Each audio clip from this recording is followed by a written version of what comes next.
नमस्कार मित्रों, एक बार फिर से आप सभी का स्वागत है हमारे इस चैनल में। आज के इस वीडियो में हम सभी लोग टीजीटी और पीजीटी चित्रकला की तैयारी के लिए प्रैक्टिस सेट हल करेंगे और इस प्रैक्टिस सेट में आज मात्र आपको 50 प्रश्न मिलेंगे, लेकिन ये 50 प्रश्न बहुत ही इंपॉर्टेंट हैं। तो चलिए आज के इन 50 प्रश्नों को हल करते हैं। और आपके कितने प्रश्न सही होते हैं कमेंट बॉक्स में ज़रूर बताइएगा। अगर वीडियो आपको अच्छा लगता है तो वीडियो को लाइक कर दीजिएगा और एक रिक्वेस्ट है कि वीडियो को अधिक से अधिक लोगों को शेयर कीजिएगा।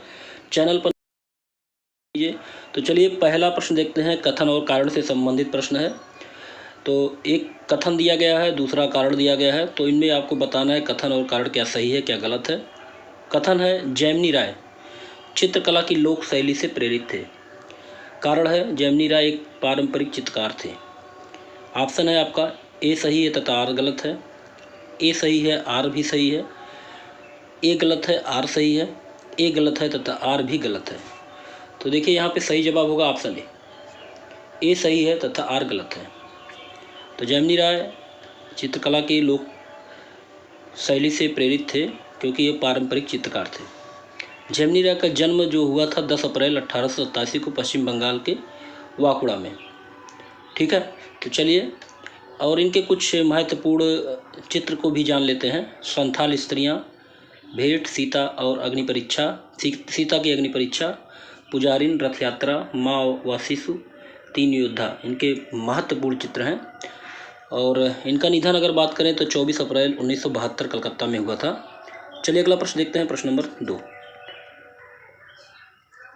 अधिकतम बोधपरक योग्यता से के क्रम में निम्नलिखित सही क्रम क्या है। बोधपरक योग्यता के क्रम में आपको बताना है।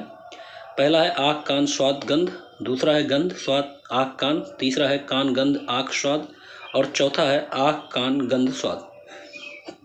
तो यहाँ पर देखिए अधिकतम बोधपरक योग्यता के क्रम में जो सही क्रम होगा आँख कान गंध और स्वाद। तो पहले आँख, फिर कान, फिर गंध, फिर स्वाद। ऑप्शन डी यहाँ पे सही होगा। अगला प्रश्न है प्रश्न नंबर 3। इसमें बताना है असंबद्ध क्या है। 3 एक तरह से होंगे और एक अलग होगा, तो उसी अलग को बताना है आपको। रेखा, वर्ण, अनुपात और मूर्ति। तो यहाँ पे जो सही जवाब होगा ऑप्शन डी होगा मूर्ति। क्यों होगा? क्योंकि चौथा विकल्प एक कलाकृति है, जबकि रेखा, वर्ण तथा अनुपात कला के तत्व हैं। ठीक है, चलिए अगला प्रश्न देखते हैं, प्रश्न नंबर 4। मानवतावाद किसकी कुंजी है। पहला ऑप्शन है पुनरुत्थानवाद का, स्वच्छंदवाद का, यथार्थवाद का या उत्तर प्रभाववाद का। तो यहाँ पे सही जवाब होगा ऑप्शन ए पुनरुत्थानवाद का। तो मानवतावाद पुनरुत्थान की कुंजी है और पुनरुत्थान को पुनर्जागरण के नाम से भी जानते हैं। चलिए अगला प्रश्न देखते हैं, प्रश्न नंबर 5। फ्रेस्को बुनो पद्धति परिभाषित की जा सकती है। पहला ऑप्शन है किसी भी भित्ति पर रंग लगाना बुनो प्रविधि है। दूसरा ऑप्शन है किसी भी प्रकार के रंग का ताज़ा भित्ति पर लगाना बुनो प्रविधि कहलाता है। तीसरा ऑप्शन है विशेष प्रकार से तैयार प्लास्टर भित्ति पर भूमिज प्राकृतिक रूप से प्राप्त रंग लगाना बुनो प्रविधि है और चौथा इनमें से कोई नहीं। तो सही जवाब होगा ऑप्शन सी विशेष प्रकार से तैयार प्लास्टर भित्ति पर भूमिज प्राकृतिक रूप से प्राप्त रंग लगाना बुनो प्रविधि कहलाता है। चलिए अगला प्रश्न देखते हैं, प्रश्न नंबर 6। ललित कला अकादमी की स्थापना कब हुई। ललित कला अकादमी की स्थापना कब हुई। पहला ऑप्शन है 1955 में, दूसरा ऑप्शन है 1954 में, तीसरा ऑप्शन है 1970 में और चौथा ऑप्शन है 1972 में। तो देखिए ललित कला अकादमी की स्थापना हुई थी 1954 ईस्वी में और ये दिल्ली में स्थित है। इसकी स्थापना तत्कालीन शिक्षा मंत्री मौलाना अब्दुल कलाम आज़ाद के द्वारा की गई थी। इसके प्रथम अध्यक्ष देवी प्रसाद राय चौधरी थे।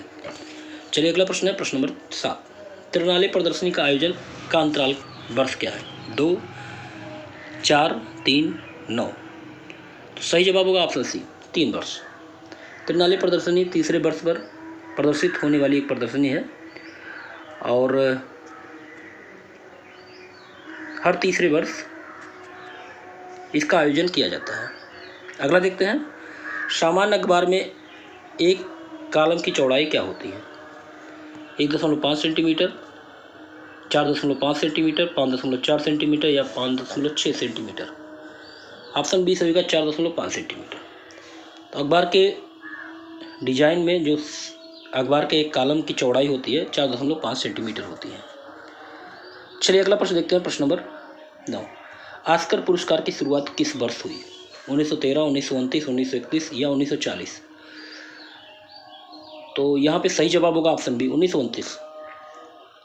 तो इसकी शुरुआत अमेरिका में 16 मई 1929 को हुई थी और यह पुरस्कार अभिनेता, अभिनेत्री, निर्देशक, लेखक आदि को दिया जाता है।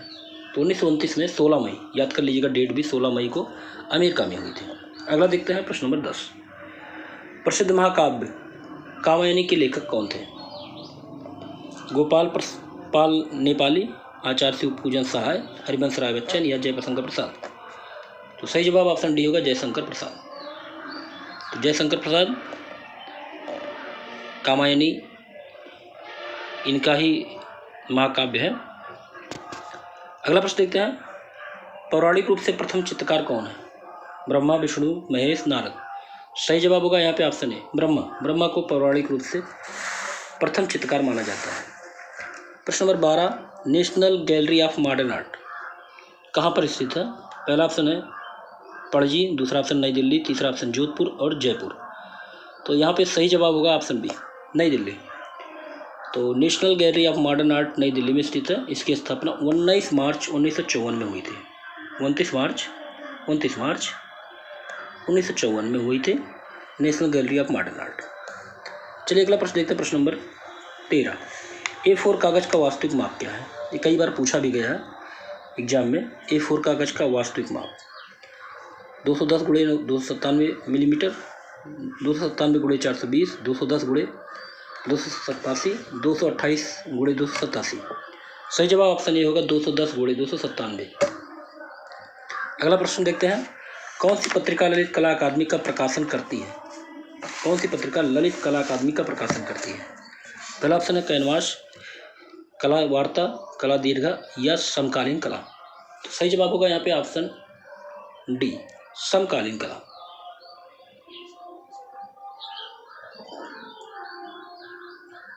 अगला देखते हैं प्रश्न नंबर 15।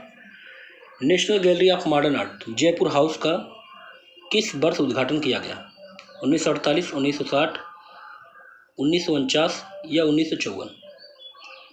सही जवाब होगा ऑप्शन डी 1954 में। तो राष्ट्रीय आधुनिक कला संग्रहालय जयपुर हाउस की स्थापना दिल्ली में 29 मार्च 1954 ईस्वी को की गई। अगला प्रश्न देखते हैं, प्रश्न नंबर 16। फॉन्ट एंड फेसेज का संबंध इनमें से किससे है?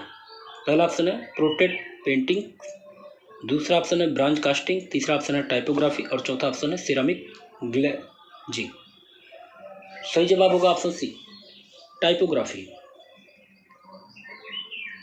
अगला प्रश्न देखते हैं, प्रश्न नंबर 17। कलमकारी का संबंध किस राज्य से है? आंध्र प्रदेश, उत्तर प्रदेश, बिहार या उड़ीसा? तो कलमकारी का संबंध आंध्र प्रदेश से है, ऑप्शन ए सही होगा। अगला प्रश्न है प्रश्न नंबर 18। निम्नलिखित में से कौन सी कला त्रियामी कला का रूप है? चित्रकला, छापाकला, मूर्तिकला या संगीत कला? तो त्रियामी रूप है मूर्तिकला, ऑप्शन सी यहाँ पे सही होगा। अगला प्रश्न देखते हैं, प्रश्न नंबर 19। स्मारकों के सही कालक्रम का चयन कीजिए। हुमायूं का मकबरा पहले बना या ताजमहल बना, सिकंदरा बना, फतेहपुर सीकरी? दूसरा ऑप्शन है ताजमहल, सिकंदरा, फतेहपुर सीकरी या हुमायूं मकबरा। तीसरा ऑप्शन है फतेहपुर सीकरी, सिकंदरा, ताजमहल, हुमायूं का मकबरा और चौथा ऑप्शन हुमायूं का मकबरा, फतेहपुर सीकरी, सिकंदरा, ताजमहल। तो यहाँ पे सही जवाब होगा ऑप्शन डी। पहले हुमायूं का मकबरा बना 1565 ईस्वी में, फिर उसके बाद फतेहपुर सीकरी 1570 ईस्वी में इसका निर्माण अकबर के द्वारा किया गया, फिर सिकंदरा 1612 में अकबर का मकबरा बना और ताजमहल इसके बाद बनता है और ताजमहल का निर्माण 1648 में शाहजहाँ के द्वारा किया गया। तो सही जवाब ऑप्शन डी होगा। अगला प्रश्न देखते हैं, प्रश्न नंबर 20। निम्नलिखित मूर्तिकारों का कालक्रम अनुसार चयन कीजिए। तो मूर्तिकारों का कालक्रम के अनुसार चयन करना है। तो 4 विकल्प दिया गया है, तो यहाँ पे सही विकल्प जान लेते हैं। तो जो सही विकल्प होगा ऑप्शन डी होगा। पहले गिरीश भट्ट, फिर शंकर चौधरी, अमरनाथ सहगल, इसके बाद रजनीकांत पंचाल। तो ऑप्शन डी यहाँ पे सही होगा, इनका कालक्रम यही है, ये सब मूर्तिकार हैं। अगला प्रश्न देखते हैं, प्रश्न नंबर 21। मोहनजोदड़ो में प्राप्त नर्तकी प्रतिमा किससे बनी हुई है? पीतल से, तांबे से, कांसे से या टिन से? तो सही जवाब ऑप्शन सी होगा कांसे से। तो मोहनजोदड़ो से प्राप्त नर्तकी की प्रतिमा कांसे से बनी हुई है। और इसकी ऊंचाई अगर पूछी जाती है तो 9 सेंटीमीटर है। ठीक है, चलिए अगला प्रश्न देखते हैं, प्रश्न नंबर 22। हुमायूं का मकबरा किसने बनवाया था? अकबर ने, बाबर ने, जहांगीर ने या शाहजहां ने? तो हुमायूं का मकबरा बनाने वाले हैं अकबर, ऑप्शन ए यहाँ पे सही होगा। और हुमायूं का मकबरा दिल्ली में बना हुआ है और अकबर की सौतेली माँ हाजी बेगम की देखरेख में संपन्न हुआ था। अगला देखते हैं, प्रश्न नंबर 23। कीर्ति स्तंभ कहाँ पर है? बीजापुर, जयपुर, ग्वालियर, चित्तौड़गढ़? तो कीर्ति स्तंभ चित्तौड़गढ़ में है, ऑप्शन डी यहाँ पे सही होगा। तो राणा सांगा ने 1448 में चित्तौड़ में कीर्ति स्तंभ का निर्माण करवाया था। ठीक है, अगला प्रश्न देखते हैं, प्रश्न नंबर 24। हेनरी माथिस क्या है? कलाकार हैं, कौन से कलाकार हैं? ऑप्शन है घनवादी, अति यथार्थवादी, प्रभाववादी या भाववादी? सही जवाब ऑप्शन डी होगा, हेनरी माथिस भाववादी कलाकार है। और हेनरी माथिस का जन्म 1869 ईस्वी में हुआ था। अगला प्रश्न देखते हैं, प्रश्न नंबर 25। निम्नलिखित कलाकारों और उनसे संबंधित वाद सुमेलित कीजिए। प्रभाववाद, भाववाद, अव्यंजनावाद, अति यथार्थवाद। इधर है माथिस, मीरो, मोने या मुंक। तो प्रभाववाद से संबंधित है मोने,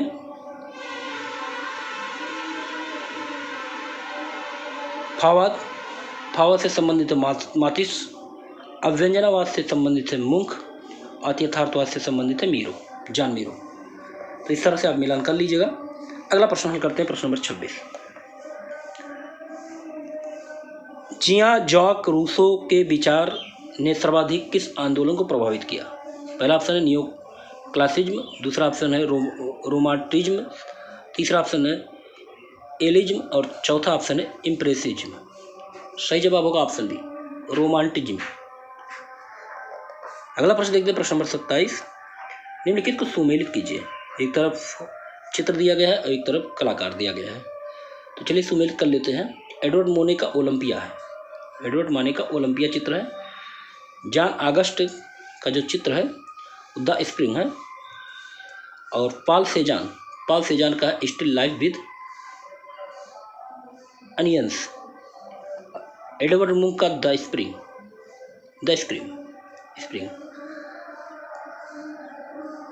सॉरी द स्क्रीम जो है वो एडवर्ड मुंक का है। एक बार फिर से मिला लेते हैं। तो एडवर्ड मुंक का है द स्प्रिंग और स्क्रीम में कंफ्यूजन हो गया। एडवर्ड माने का ओलंपिया है और अगस्त का है स्टिल लाइफ द स्प्रिंग और पॉल सेजान का है स्टिल लाइफ विद अनियंस। तो इस तरह से मिलान हो गया। तो एडवर्ड माने का ओलंपिया, द अगस्त का है द स्प्रिंग, पॉल सेजान का स्टिल लाइफ और एडवर्ड मुंक का है द स्क्रीम। चलिए अगला प्रश्न देखते हैं, प्रश्न नंबर 28। चित्रकारी में तैल रंग का उपयोग पहली बार कहाँ पर किया गया था? France, Germany, Holland, Greece? सही जवाब ऑप्शन सी होगा, हॉलैंड। अगला प्रश्न देखते हैं, प्रश्न नंबर 29।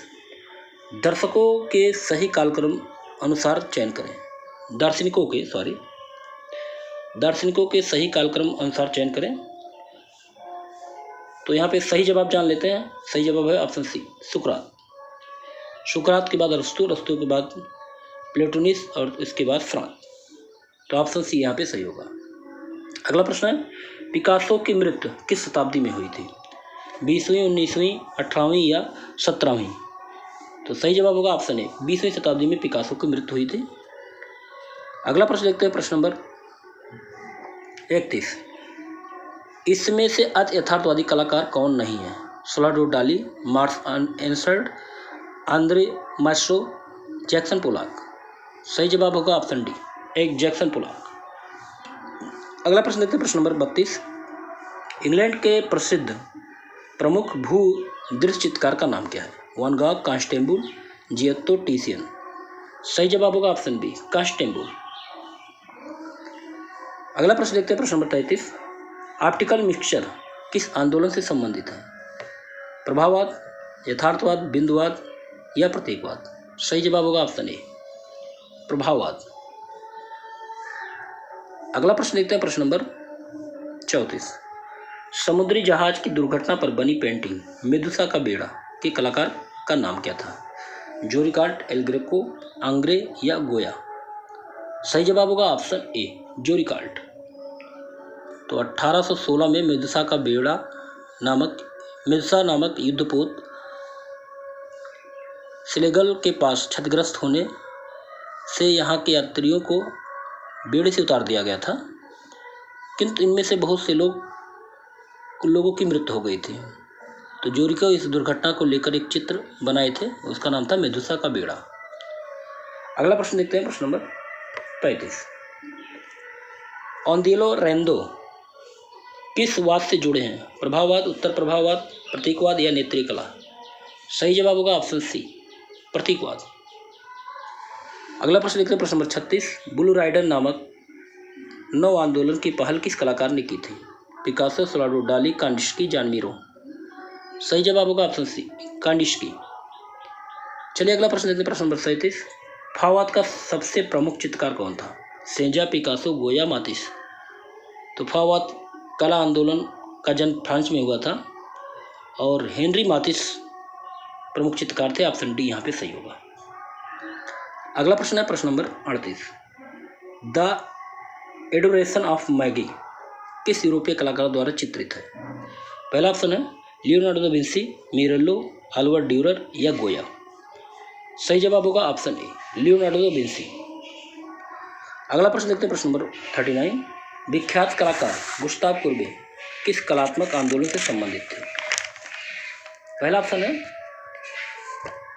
आध्यात्मिक कला, दूसरा ऑप्शन है अतिथार्थवाद, तीसरा ऑप्शन है यथार्थवाद और चौथा ऑप्शन है अभिव्यक्तिवाद?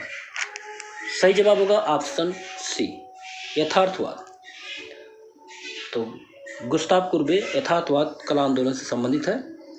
प्रश्न नंबर 40 पे आते हैं। जाने माने कलाकार सलाडो डाली किस कला आंदोलन से संबंधित है? ऑप्शन है घनवादी, बिंदुवादी, प्रभाववादी, अतिथार्थवादी? सही जवाब होगा ऑप्शन डी, अतिथार्थवादी। अगला प्रश्न देखते हैं, प्रश्न नंबर 41। होली फैमिली पेंटिंग के चित्रकार कौन है? वान गॉग, पॉल सेजान, रेम्ब्रा या माइकल एंजेलो? तो ऑप्शन डी सही होगा, Michael Angelo. The Holi family painting के चित्रकार है माइकल एंजेलो और इसको एंजेलो ने 1503 में बनाया था। अगला प्रश्न है, वेजेंटाइन कला का सर्वश्रेष्ठ उदाहरण पाया जाता है? पहला ऑप्शन है बेसिलिका गिरजा में, दूसरा ऑप्शन सान विताले गिरजा में, तीसरा ऑप्शन है सेंट मार्क गिरजा में और चौथा ऑप्शन सेंट बेसिल गिरजा में? ऑप्शन बी सही होगा, सान विताले गिरजा में वेजेंटाइन कला का सर्वश्रेष्ठ उदाहरण पाया जाता है। तो ऑप्शन बी यहाँ पे सही होगा। अगला प्रश्न है, नीचे दी गई तालिकाओं में यूरोप के प्रमुख कलाकार और उनके प्रसिद्ध चित्र दिए गए हैं, मिलान करना है। तो चलिए मिलान कर लेते हैं। माइकल एंजेलो का जो चित्र है एडम की उत्पत्ति, आपको मिलाते हैं डी से। लियोनार्डो दा विंसी का है मोनालिसा और राइफल का है सिटगो की मेडोना और रेम्ब्रा का है चित्रकार एवं उसकी पत्नी। तो इस तरह से मिलान हो गया। अगला प्रश्न देखते हैं, प्रश्न नंबर 44। प्रसिद्ध चित्र मोनालिसा किस देश के कलाकार की कृति है? America, Spain, Italy, England? तो प्रसिद्ध चित्र मोनालिसा जो है वो इटली के कलाकार की है। ऑप्शन सी यहाँ पे सही होगा। और वर्तमान में मोनालिसा जो है पेरिस के लूव्र संग्रहालय में संग्रहित है। इसको बनाए थे लियोनार्डो दा विंसी। अगला प्रश्न है, फोन का काम क्या है? दृश्य चित्र, गुफाएं, मूर्ति रेखांकन? सही जवाब होगा ऑप्शन बी, गुफाएं। प्रश्न नंबर 46। एगोनी एंड एक्सटेसी किस मूर्तिकार के जीवन पर आधारित फिल्म है? एंडी वेरोल, माइकल एंजेलो, वर्नेनी या रोंदा? सही जवाब होगा ऑप्शन बी, माइकल एंजेलो। प्रश्न नंबर 47। होमर द्वारा लिखित महाकाव्य क्या है? द जर्नी, अपोलो, न्यूज की कहानी या इलियड? सही जवाब होगा यहाँ पे ऑप्शन डी, इलियड। तो होमर पाश्चात्य जगत के एक महान कहानीकार हैं, उपन्यासकार भी हैं, और इनकी प्रमुख रचना है इलियड। अगला प्रश्न है प्रश्न नंबर 48। इटली की गोथिक कला के चित्रकारों में प्रमुख कलाकार कौन थे? पहला ऑप्शन है दूशियो, दूसरा ऑप्शन है लेयरजिट्टी, तीसरा ऑप्शन है जान वान आइक और चौथा ऑप्शन है जियत्तो। सही जवाब होगा ऑप्शन डी, जियत्तो।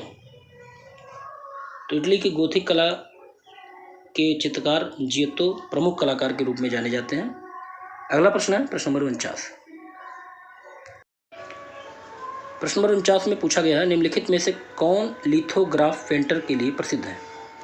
पहला ऑप्शन है पाब्लो पिकासो, दूसरा ऑप्शन है ई अल्काजी, तीसरा ऑप्शन है टुलूज लोत्रेक और चौथा ऑप्शन है देगा। सही जवाब होगा यहाँ पे ऑप्शन सी, टुलूज लोत्रेक।